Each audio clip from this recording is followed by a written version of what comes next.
안녕하세요. 풋볼 포레스트입니다. 손흥민 선수의 전 소속팀 토트넘 하스퍼가 토마스 프랭크 감독을 선임해서 새로운 체제에서 새로운 도전에 나서고 있고, 현재까지는 그래도 괜찮은 성과를 거두면서 나쁘지 않은 행보를 보이고 있는데, 갑작스럽게도 토트넘 하스퍼 구단에서는 25년 동안 팀을 이끌었던 다니엘 레비 회장이 사임했다는 소식이 전해졌고, 충격적이게도 레비 회장의 이번 사임은 다니엘 레비 회장의 자진 사임이 아니라 토트넘 하스퍼 구단주가 내린 경질 결정이었다는 소식이 전해졌습니다. 토트넘 하스퍼는 지난 2001년 다니엘 레비 회장의 부임 이후 극단적인 효율성 추구에 의한 가성비 있는 투자로 꾸준하게 팀을 성장시켜왔고, 지난 20년 동안 토트넘 하스퍼가 타이틀에 있어서 아쉬운 부분은 분명 있었지만 적어도 클럽의 위상만큼은 B클럽이라고 부를 수 있을 정도로 성장한 것이 사실인데요. 하지만 토트넘 하스퍼는 프리미어리그 내에서 어느 정도 수준에 올라서는 데는 성공했지만 아무래도 투자 대비 효율만으로는 최고의 팀으로 올라서기는 힘들었고, 토트넘 하스퍼는 가성비는 있었을지언정 결국 투자 자본 자체가 크지는 못했었기 때문에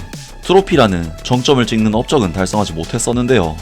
물론 토트넘 하스퍼는 유로파리그 우승을 달성하면서 손흥민 선수가 마침내 무관을 탈출하긴 했지만, 냉정하게 이야기하면 유로파리그 우승은 최상위 메이저 대회 우승으로 보기는 어렵고, 결국 토트넘 하스퍼는 아직까지도 메이저 대회 최상위 레벨에서 경쟁할 전력은 갖추지 못했다고 볼 수가 있겠습니다.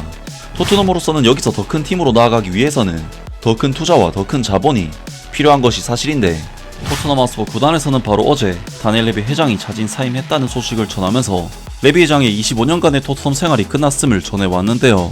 하지만 영국의 BBC에서 전한 소식에 의하면 충격적이게도 레비 회장의 이번 사임은 다니엘 레비 회장의 자진 사임이 아니라 토트넘 하스퍼 구단주가 내린 경질 결정이었다는 소식이 전해졌습니다. 다니엘 레비 토트넘 하스퍼 회장직에서 물러나며 25년째인 마무리. 다니엘 레비 회장의 약 25년에 걸친 토트넘 하스퍼 회장직이 끝을 맺었다. 토트넘 하스퍼 구단의 공식 발표에서는 다니엘 레비 회장이 자진 사임했다고 밝혔지만, BBC 스포츠가 파악한 바에 따르면 이번 결정은 다니엘 레비 회장의 뜻과는 무관하게 이루어진 것으로 보인다. 구단 내 정통한 소식통에 따르면 구단 소유주 측은 변화가 더 큰 스포츠적인 성공으로 이어질 수 있다는 믿음 아래 다니엘 레비의 퇴임을 결정한 것으로 알려졌다. 2001년 3월 회장으로 임명된 다니엘 레비 회장은 지난 5월 유로파리그 우승으로 17년 만에 구단에 트로피를 안기고 물러나게 됐다. 63세의 다니엘 레비 회장은 프리미어리그에서 가장 오랫동안 재임한 회장이었으며, 재임 기간 동안 5천만 파운드, 하나 약 850억 원 이상의 수익을 올린 것으로 추정된다. 하지만 특히 지난 시즌에는 팬들로부터 잦은 항의와 비판을 받기도 했다. 다니엘 레비 회장은 즉시 회장직에서 물러나며 별도의 유예 기간 없이 퇴임한다. 여름 이적 시장이 종료된 이후 발표된 것은 의도된 타이밍이었다. 한편 다니엘 레비 회장과 가까운 한 관계자는 BBC 스포츠에 다니엘 레비 회장은 그동안 한 손이 묶인 채 구단을 운영해왔다라며 안정적인 수익 구조 확보를 위해 다양한 방안을 모색해야 했다고 전했다. 또 지난 25년 동안 구단에 대한 투자가 충분하지 않았다는 의견도 덧붙였다. 라면서 영국의 BBC에서 토트넘 하스퍼는 다니엘 레비 회장이 자진 사임했다는 식으로 발표를 했지만 실제로는 경질을 당한 것이라는 다소 충격적인 소식이 전해졌습니다. 다니엘 레비 회장은 토트넘 하스퍼에서 무려 25년 동안 재임을 했었기 때문에 갑자기 경질이 됐다는 소식은 정말 너무나도 충격적인 일이 아닐 수가 없는데, 영국의 BBC에서는 다니엘 레비 회장이 경질된 이유에 대해 자세히 설명을 했습니다. 다니엘 레비 퇴임의 배경과 토트넘 하스퍼의 새로운 시작. 토트넘 하스퍼가 지난 시즌 유로파리그 우승이라는 유럽 무대에서의 성공을 거뒀지만 프리미어리그에서는 어려운 시즌을 보냈다.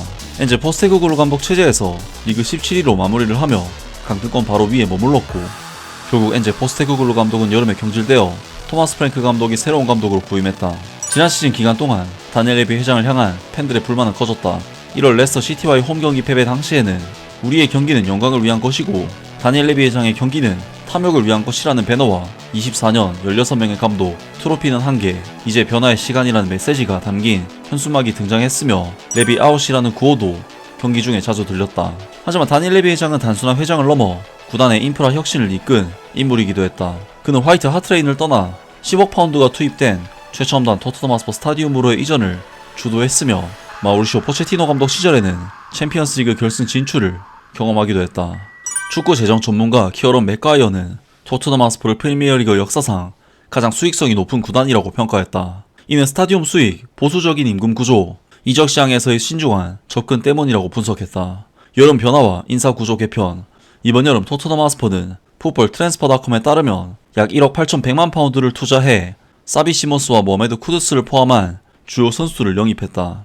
인사 측면에서도 변화가 있었다. 4월에는 비나의 벤카테샴이 CEO로 임명되었고 레비의 퇴임과 함께 피터 체링턴이 비상임 회장이라는 새 직책을 맡게 되었다. 체링턴은 토트넘 하스퍼 구단주인 ENIC의 이사이며 이 회사를 통해 구단을 소유하고 있는 타비스톡 그룹은 조 루이스 가문이 운영하고 있다. 다니엘 레비 회장은 여전히 ENIC의 지분을 보유하지만 구단 운영에서는 완전히 손을 떼게 된다. 조 루이스 가문의 결정과 구조 조정. 다니엘 레비의 퇴임은 루이스 가문, 특히 조 루이스의 자녀인 비비안과 찰리의 주도하에 이루어졌다. 비비안은 최근 구단에서 자주 모습을 드러냈으며 조 루이스의 손자 사위인 닉 부셔 또한 더 깊이 관여하고 있는 것으로 알려졌다. 루이스 가문은 올해 초 구단의 경영 전반에 대한 외부 감사를 시행했고 그 결과로 재무 운영, 이사회 구조, 인사 임명 등 다양한 변화가 이루어졌다. 구단은 앞으로 경영에 실질적으로 관여하는 회장직 직책을 폐지하고 이사회의 구조를 현대화할 계획이다. 왜 지금일까? BBC 스포츠는 루이스 가문이 레비 체제의 하에 성과가 충분히 지속적이지 못했다고 판단했으며 25년간 2번의 우승은 기대에 못 미쳤다고 보고 있다고 전했다. 전 토트넘 하스퍼의 골키퍼 폴 로빈스는 BBC 라디오 5 라이브에서 다음과 같이 평가했다. 레비 회장에 대해 팬들 사이에서도 의견이 엇갈릴 것입니다. 그는 오랜 기간 동안 구단의 중심에 있었고 자금 사용에 큰 영향을 미쳤죠. 비판도 많았지만 비즈니스 측면에서의 발전은 충분히 인정받아야 합니다. 물론 성적 면에서는 늘 아쉬움이 남지만 그가 구단에 쏟은 시간과 희생, 특히 가족과의 삶에 끼친 영향까지 고려하면 비즈니스 리더로서 고개를 들 수 있는 인물입니다. 라면서 토트넘 하스퍼가 다니엘 레비 회장의 구단 운영 방식에 대해 한계를 느꼈고 더 큰 구단으로 발전하기 위해 이러한 결정을 내렸다고 합니다. 확실히 다니엘 레비 회장의 방식은 팀이 상위권까지 진입하는 데는 충분히 통했지만 우승을 위한 방식이라고 볼 수는 없었는데 토트넘 하스퍼의 팬들은 다니엘 레비 회장의 경질 소식에 대해 다양한 의견들을 내놓았습니다. 알렉스, 그는 팀을 항상 강등 걱정을 하던 팀에서 유럽 대항전에 꾸준히 진출하는 팀으로 만들었고 믿기지 않을 만큼 멋진 새 구장을 지었으며 많은 톱클래스 감독들과 흥미로운 선수들을 영입했다. 리그 우승에도 근접을 했었고 많은 결승전과 준결승 무대도 경험했다. 우승 트로피 수는 아쉽지만 결국 레비 회장은 토트넘을 현대화된 인물로 기억할 것이며 그의 합당한 존중을 받기를 바란다. 잘 운영된 클럽, 전세계 많은 구단들이 부러워하는 구조다. 이제는 성과를 이루고 물러난 셈이다. 우딜슨, 처음에는 기쁘다는 감정이 들었다. 많은 토트넘 팬들이 오랫동안 이 순간을 기다려왔다. 하지만 소유권 변화는 없기 때문에 앞으로 우리가 어디로 가게 될지는 확신할 수 없다. 이게 미리 계획된 일인지 아니면 레비 회장이 이번 여름 실수를 인정하고 스스로 물러난 것인지 매우 궁금하다. 댄, 솔직히 말해서 나는 최근 몇 년 동안 꾸준히 레비 아웃을 외친 팬 중 한 명이었다. 축구적인 판단에서 실망이 컸기 때문이다. 하지만 그의 리더십 아래 구단이 앨런 슈거 시절에 비해 정말 많이 성장했다는 점은 부정할 수 없다. 예전 화이트 하트 레인도 사랑했지만 지금의 새 구장은 그의 임기 중 가장 인상적인 성과다. 앞으로의 미래에 행운이 따르길 바랍니다. 감사합니다, 다니엘. 데이브, 감사합니다. 재정적인 측면에서 우리를 강한 클럽으로 만들어준 점에 대해 감사합니다. 그리고 이제 물러나준 것에 대해서도 감사합니다. 그의 노련한 협상술은 수년간 여러 선수들을 놓치게 만든 원인이기도 했다. 사람들은 이제 그를 어떻게 상대해야 하는지 알고 있었다. 등등 많은 토트넘 하스퍼 팬들이 다니엘 레비 회장의 사임에 대해 난리가 난 반응들을 보였습니다.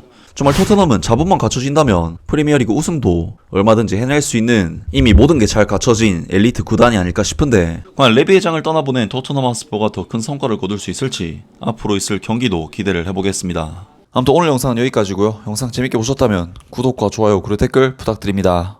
감사합니다.